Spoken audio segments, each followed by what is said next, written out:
Okay, so the first question, as I said, is like just you can introduce yourselves and say a couple of words about the space which you are running, how it came into being, and what is it about.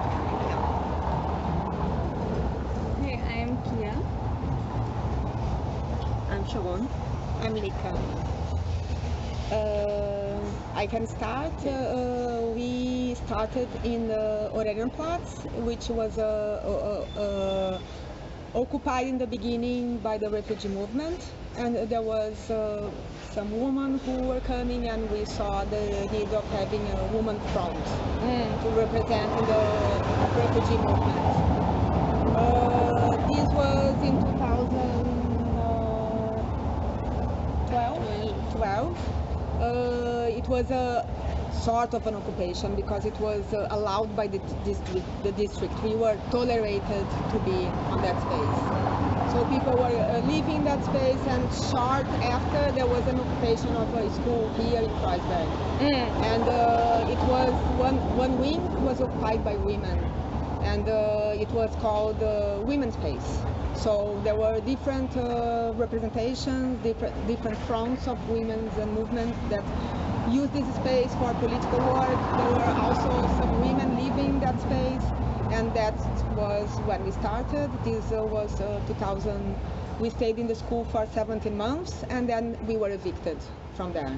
Everybody has to leave this space. It's a huge school, very close to here. So the beginning of our group, International Space, was at this time, and we have been organizing since then. We are refugee women, migrant women, and women without this experience. We work together doing different work, but our focus is a lot in documentation. And we made 3 books, and these 2 books are self-published by us. And it's stories of refugee women. They tell their stories. It's in the format of testimonials, where we write, we transcripted everything, and we put all together. You can have a look later. And we have a 3rd book that was a conference we organized in 2017. Maybe you can talk about the conference. Yeah, we organized it. Yeah, it was in November or October, I don't remember, 2017, and the idea was to bring together different women that came to both Germany, so to East Germany and to West Germany.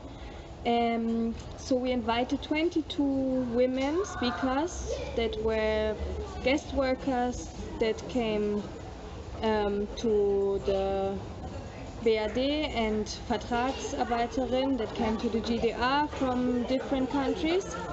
Then we had women that came as refugees, I think 20, 30 years ago, that came maybe 5 years ago, and to exchange, not only experience but also different fights. The idea was not to start our fight that we are fighting now since what Lika described, 2012, but to learn from the experience of other women that are here very much longer. So yeah, this was a special experience to bring this huge knowledge of all of these women together and to learn and to exchange.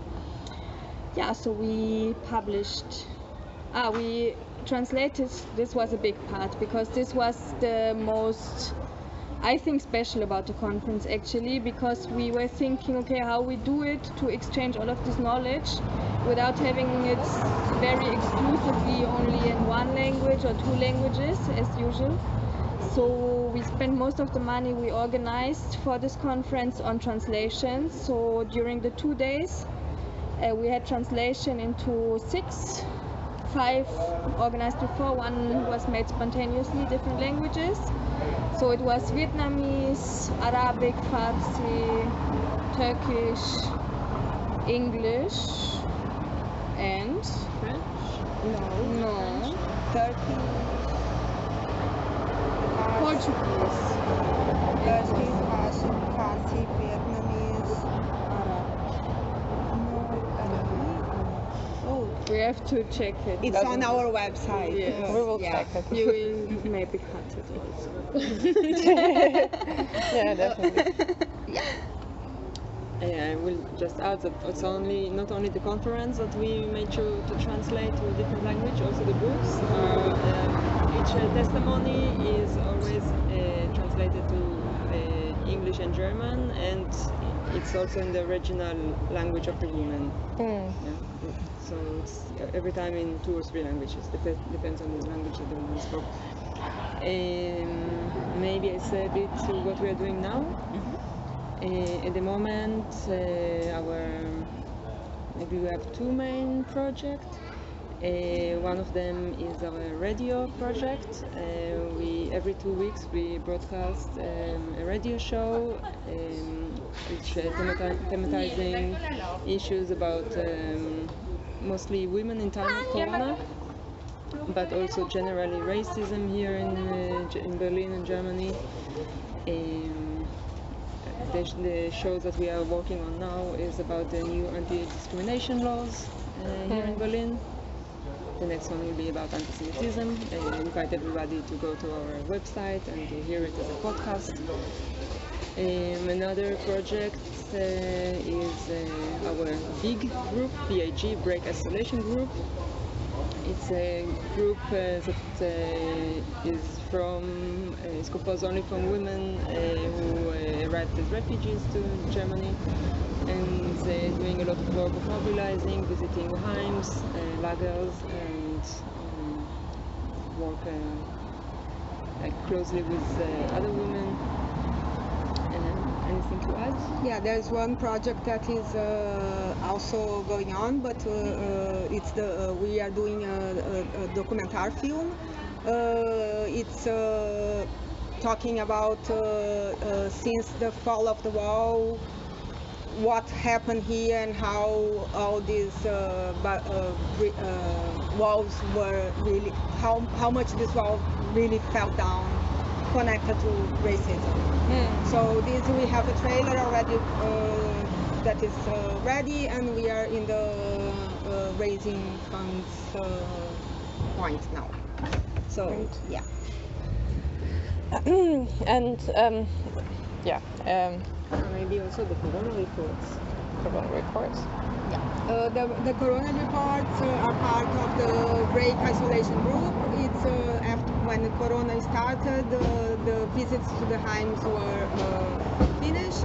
So the women started to connect with women living inside of these homes, and we are getting their feedback through reports that they sent to us by audio. So this is also in our website. And how is your work organized? You are people who have some sort of employment and have a job here, sort of, or it's like a fluid group. You have people who do something and then come out, and then how does you organize so many cool things? How do you manage that? We are a Verein, we are an organization. We have few of us are hired but paid by applications. We made applications, and then we include some jobs and honorars, and that's how we managed to pay few of us. We never managed to pay all of us, but we also make other projects where we include honorars, so there are women receiving not for the hours you work, but you get some income from each project that we make an application. It's not very easy. We are kind of a big group. I think we are active around at least between 15-20 women. There are many women who are more stable in the group and which can donate more hours of work, but it's not so easy to organize this. But we, as a feminist, we believe that our work is not a voluntary work. You know, we take it very serious. People are committed to donate hours because anyway we have so many things going on beside the projects that we described. We have the everyday need, which is non-stop, from individual cases that comes to women that come to us, and then we have to organize all sorts of information and connections to build a bridge between the woman and the needs that this woman have, from housing to lawyers to health. It's a lot of we work both. We call our work political, but inside of the political work there's a lot of social needs, and we try to deal with this, engaging the woman into work. Everybody who comes here is coming because it's looking for something, but also it's the objective is that everybody puts some energy into the work too, in different levels. Yeah.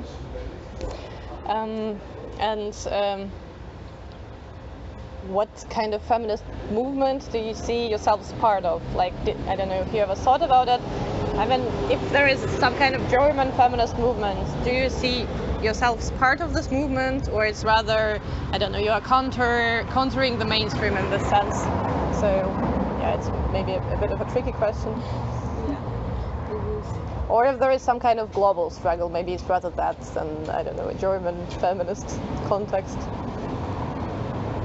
We definitely you can call find in our group. We are an international group. We come from different parts of the world. There are Germans in our group. Here there's one German, by the way. And we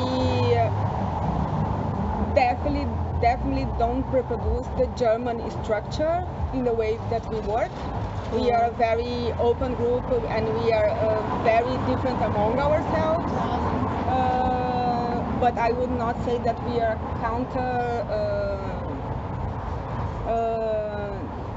our dynamics. It's a very active and alive.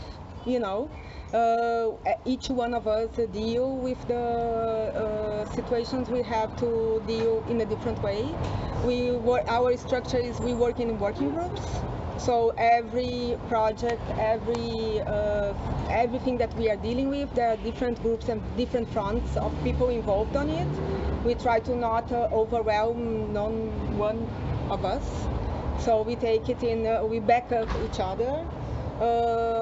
But I don't know if we are German or not. No, definitely I don't think that we are a German model, a way of working. No. And we are go. We work very fast. What we can say about us, we don't, our plenum table usually is, we have a lot of political discussions, but we are discussing politics while we are doing things and sorting things out. That probably will come out to the public. Yeah. I think we can also not be seen as like a part of some kind of a German movement, because when we organize like a demo, we can speak about like the life that are being lost in the Mediterranean Sea, and we are organizing already long time about it, organizing demo, and we don't see much resonance coming from like the general society. But if like some white group organize like Zebrücke, then suddenly all the people come. So we can see that we don't get the support of the mainstream people, like Publikum in Germany, in Berlin here. Yeah? Also, we work with an alliance of migrant feminist groups. We organize together with them every year the 8th of March demo, International Women's Day, and also 25th of November, which is Day Against Violence Against Women. And so our partner, most of them are like migrant groups, women groups. And also one concrete thing, our main language is English, is not German. Yeah, but we do have the need of the German language, and we do work in our publications. There is always also the German language, but I think also big thing of why, or at least I would say, we don't identify with any German movement is the constant fail of any big German feminist movements to recognize racism. in different ways. Because now there has been a bit of like recognizing racism because it's so in your face that you cannot ignore it somehow. But then it's talked about, I don't know, everyday racism, meaning experienced by mostly German people that are not white but still German who face racism here. But I think this is the most dangerous part because it's again this dividing racism and what it is and what is recognized and what is not recognized. And I think the biggest issue when we talk about racism is the thing of having paper or not. And it's just because we work with refugee women. So yeah, we have to acknowledge that there is different experiences in this topic. And I think this is probably the biggest part why I would say we are not really part of any German movement.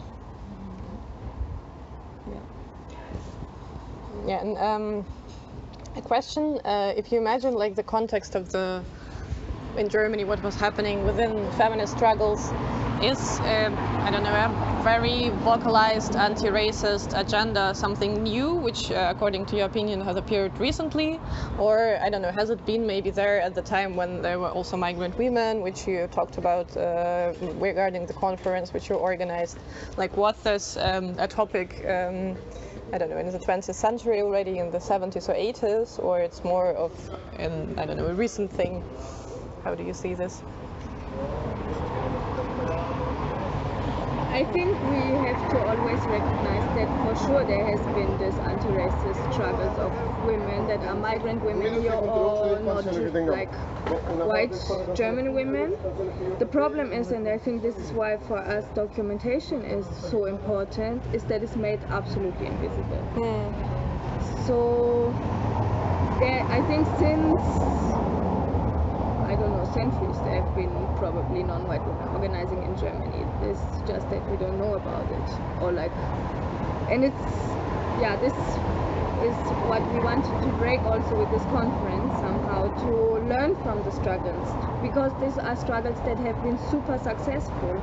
I mean, there has been, for example, this Korean women's group that is working since, I don't know, 40 years, their anniversary now, 40-year anniversary, and what they accomplished is changing a federal law, permission to stay in the day. So I think, and this is something that we didn't know about, because of the making invisible. And I think, this should be one of the main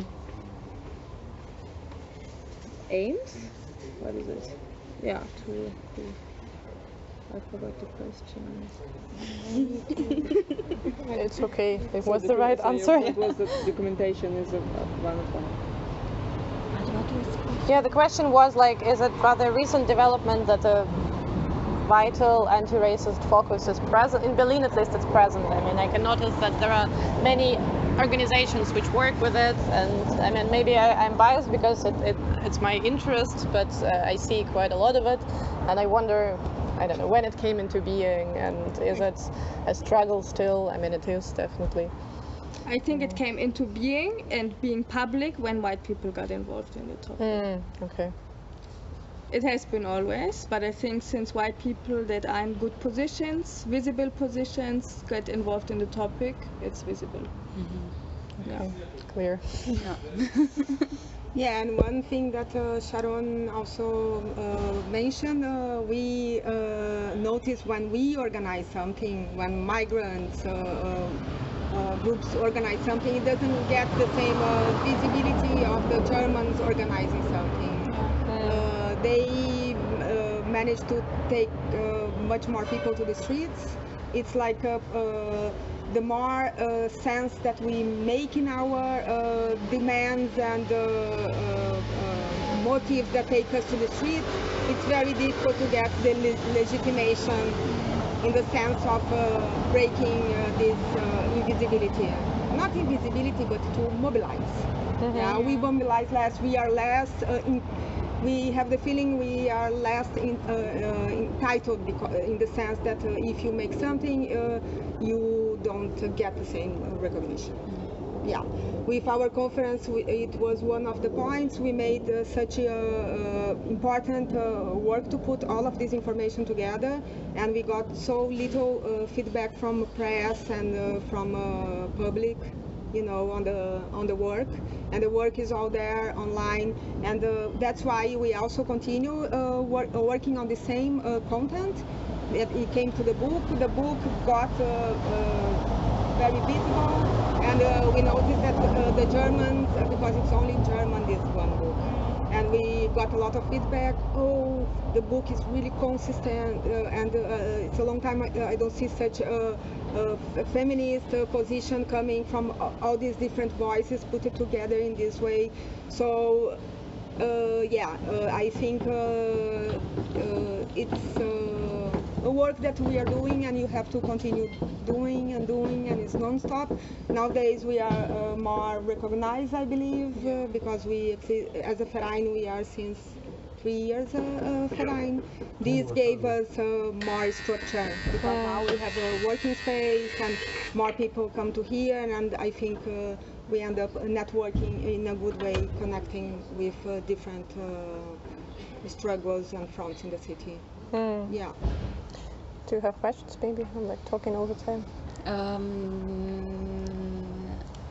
My question would be, how did you get the idea to become a Verein? Like, was there any counseling? Did you see it somewhere else? Or, and the other question would be, how do people find you? Like, how do people find the space? Yeah. I think we became a Verein because I think it's a tool for you to be able to send more applications and to get this recognition that is needed for, like the one what I described before, is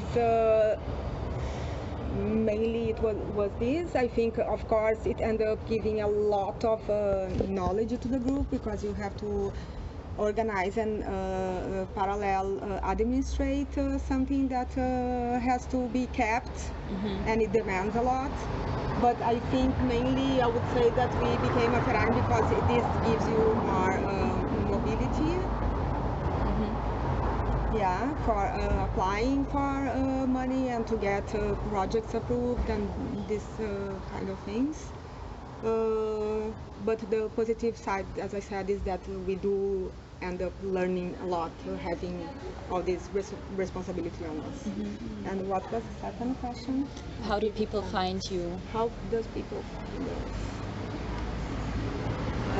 So, first of all, I mentioned before the break isolation groups, that they go to Heim lagers and meet women there. So this is one place, like one way to reach out women. We also organize demonstrations, events. We speak a lot in demonstrations of other partners, political groups. We have wonderful internet sites that you can take a look at, social media, and and we are trying to be very loud. Yeah. Cool. Just to complete, to be a Verein, like to be formalized that we are Verein, I think for many of the groups is a step that you have to make here in Germany. Yeah. But how do people find us? Yeah, I mean, we have heard some. Some advertisement.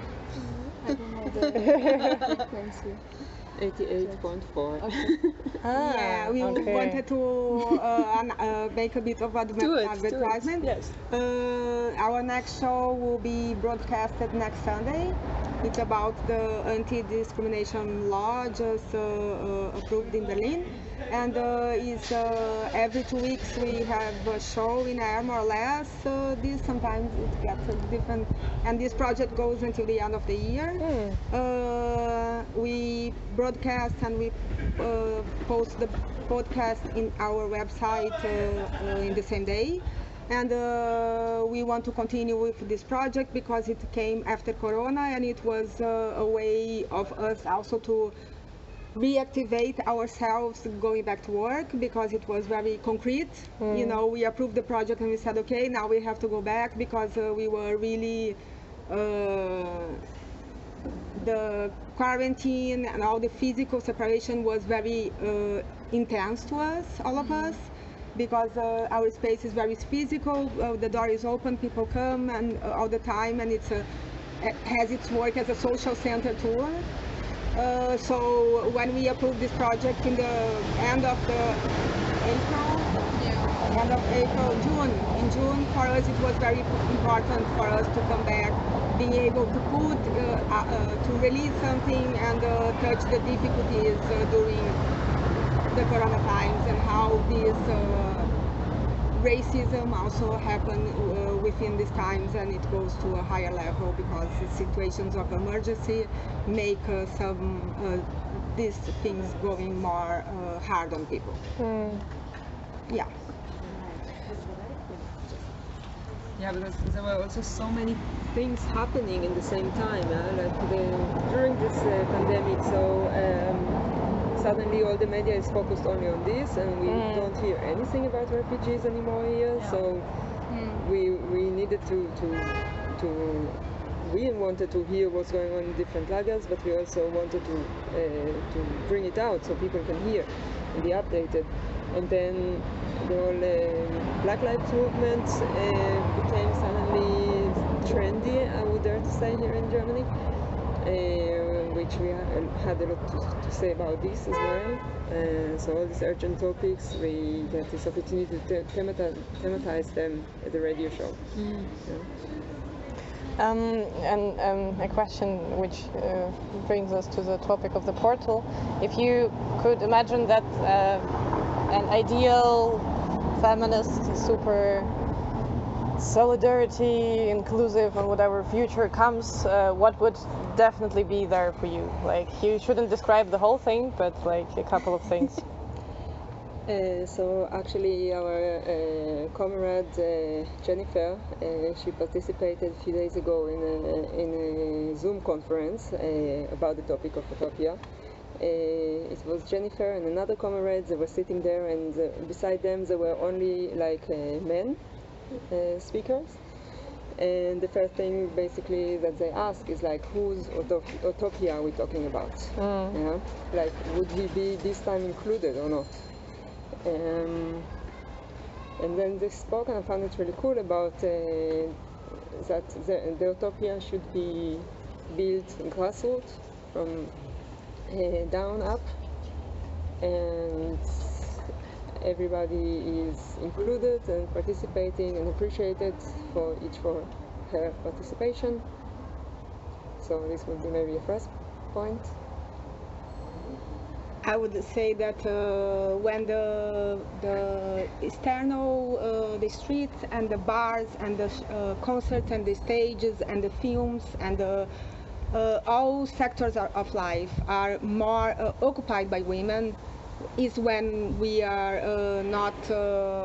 when we are changing really things. And books, you know, and I think this is happening already, but it's still a long way to go. I think we have to occupy the spaces, and that's what we mean when we have our we call our space.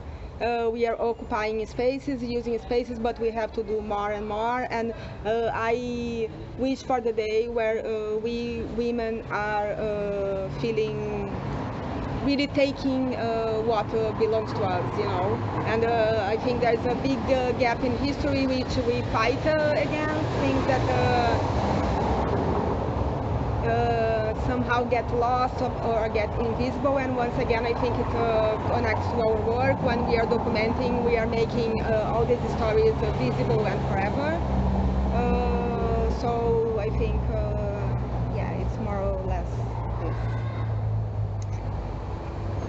I think it's for me it's super difficult to think about it somehow, because you talk about this huge gap in the history, and for me this is totally connected to the centuries of colonialism, that because of this, I cannot even imagine utopia that would include justice somehow, because like the ground now that this society, for example, is built on is genocide, racism, fascism, everything.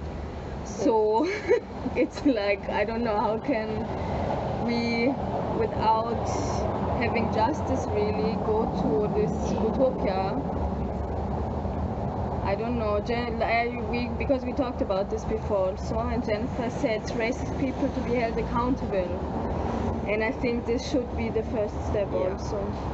And then to change structures from a grassroots. Yeah. And just to add something, I think something to be dismantled is for sure we talk about racism and sexism, but classism for sure. The world is still totally divided, and before we have this more fairness and equality to the people, I mean, this cannot go on this way. And we see with capitalism, it just enforce this. So are all the bases all over the world, dividing the world between the north and the south and all these things. I think there is a lot of things to dismantle before you can make a projection of a utopia. We cannot stop doing music and doing our thing and concretizing in small communities, but we need to have a bigger approach and more internationalist to this and dismantle this unfair structure which is going on for long. And as part of this, of course, we need to redistribute all the resources and the wealth, and to abolish all borders, and the capitalist system, patriarchy, all have to go. Yeah, you mentioned everything. There's nothing more to say.